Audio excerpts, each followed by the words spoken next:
அரசியலிலே ஆத்திச்சூடி படித்துக் கொண்டே 234 சட்டமன்ற தொகுதிகளிலும் உங்கள் விஜய் என்று பக்காவா ஒரு மெட்டு போட்டு பாட்டு போட்டு தமிழ்நாட்டு முதலமைச்சர் அரியணையிலே அமர்ந்திட்ட நம்ம முதல்வர் விஜய் நடித்து வெளிவந்த படமும் இப்போது தமிழ்நாட்டுக்கு நடத்துகின்ற பாடமும் வேறுபட்ட இரட்டை நிலைப்பாடு என்பதை இப்போது மெல்ல மெல்ல நம் நாட்டு மக்களுக்கு புரிந்து வருகிறது. முதல்வர் அரியணையிலே அமர்வதற்கு முன்பு, முதல்வர் அரியணையிலே அமர்ந்த பின்பு எப்படி கிமு கிபி என்று பிரிக்கிறோமோ அதுபோல அரியணையில அமர்வதற்கு முன்பு, அரியணையில அமர்ந்த பின்பு என்ன நடக்கிறது தமிழ்நாட்டில்? விவசாயிகளுக்கு பயிர்க்கடன் தள்ளுபடியிலே அப்போது அறிவிப்பு என்ன இருந்தது, இப்போது அரசாணை என்ன வெளியிட்டிருக்கிறது? நாடெங்கும் நடைபெற்று வருகிற விவசாயிகள் போராட்டமே இதற்கு சாட்சி. சட்டம் ஒழுங்கு, பெண்கள் பாதுகாப்பு, போதைப் பொருள் நடமாட்டம் குறித்து அப்போது என்ன பேசப்பட்டது, இப்போது என்ன அரசாணை வெளிவந்திருக்கிறது? கன்னியாகுமரியிலே அணு கனிமம் சுரங்கம் குறித்து அப்போது போட்ட தீர்மானம் என்ன, இப்போது அரசாணை வெளியிட்டது என்ன? துப்புரவு பணியாளர்கள் தனியார் மயமாக்குவது குறித்து அப்போது ஆதரவு தெரிவித்தது என்ன, இப்போது அரசாணை வெளியிட்டது என்ன? மக்கள் போராட்டத்திற்கு பிறகு வாபஸ் வாங்கியது என்ன? அரசு பணி நியமனங்களிலே அப்போது பேசியது என்ன, இப்போது நடப்பது என்ன?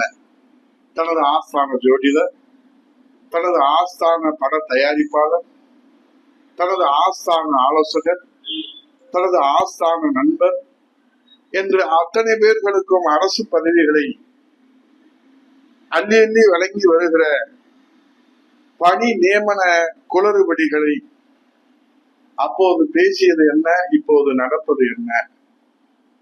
மன்னராட்சியா மக்களாட்சியா என்று கேட்டது என்ன, இப்போது நடப்பது என்ன? மொத்தத்திலே தனது ஆட்சியின் பெரும்பான்மை நிரூபிக்க அடுத்த கட்சி எம்எல்ஏக்களை அதிரடியாக தூக்குவதும், அடுத்த அரசியல் கட்சிகளை அன்போடு தூக்குவதும் தமிழகம் இதுவரை கண்டிராத குதிரை பேரம். என் தமிழ்நாட்டு மக்களே, கிராம சந்தையிலே ஆடுகள் பேரம், மாடுகள் பேரம் நாம் பார்த்திருக்கிறோம்.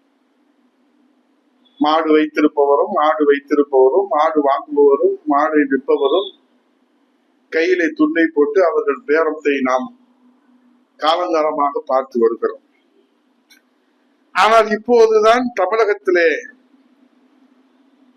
அரியணையை காப்பாற்ற விஜய் நடத்துகிற ஆள் பேரம் நமக்கு அதிர்ச்சியை தருகிறது. சுருக்கமாக சொன்னால், தமிழ்நாட்டு மக்களின் அடிவயிறு பற்றி எரிகிறது. இந்த ஆள் பேர அரசியல் சட்டப்படி, நியாயப்படி, தர்மப்படி ஆரோக்கியமான ஜனநாயக அரசியல் ஆகாது என்பதை யாருதான் நம்முடைய முதல்வர் விஜய் அவர்களுக்கு புரிய வைப்பது? நேற்று ஆள் சேர்ப்பு விழாவிலே அவர்கள் ஆடிய அந்த கூத்து, அதிலே காற்று வாங்கியது எப்படி, தொண்டர்கள் புறக்கணித்தது எப்படி, பிரியாணி போட்டது எப்படி, அவர்கள் விட்டு சென்றது எப்படி? அதிகாரம் இருக்கும் இடத்திலேதான் நாங்கள் இருப்போம் என்பதை அவர்கள் காட்டியிருக்கிறார்கள். எது எப்படியோ ஒன்று மட்டும் நமக்கு இன்றைக்கு ஆறுதலான தலைப்பு செய்தி.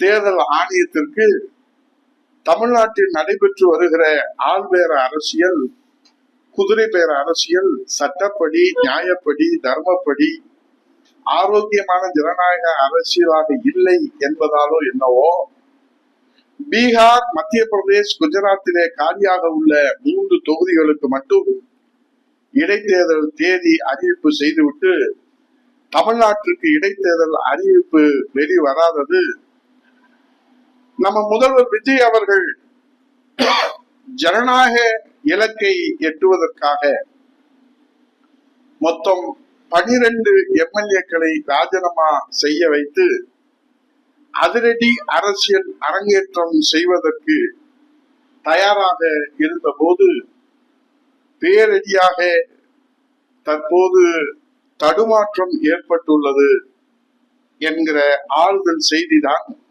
தமிழ்நாட்டிற்கு இப்போது கிடைத்திருக்கிற மகிழ்ச்சியான செய்தி. இந்த நாட்டின் மன்னர்களான இளைய சமுதாயமே, இந்த கூத்துகளை எல்லாம் நீங்கள் பார்த்து கொண்டிருக்கிறீர்களே, இந்த அரசியல் அலங்கோலங்கள், ஜனநாயக கேலி கூத்துகளை பொறுமையோடு நீங்கள் பார்த்து கொண்டிருக்கிறீர்களே, ஒரு நிமிடம் சிந்தித்து பாருங்கள். முதலமைச்சர் அரியணையில அமர்வதற்கு முன்னால் தமிழ்நாட்டிற்கும் தமிழ் இனத்திற்கும் தமிழ் மொழிக்கும் தமிழ் மண்ணுக்கும் ஏன் உங்களுக்கும் என்ன செய்தார் நம்ம விஜய்? எதுவும் செய்யவில்லை. சரி, இப்போது முதல்வர் அரியணையில அமர்ந்து விட்ட பிறகாவது இந்த நாட்டு மக்களுக்கும் உங்களுக்கும் 50 நாட்களில் என்னதான் செய்தார்?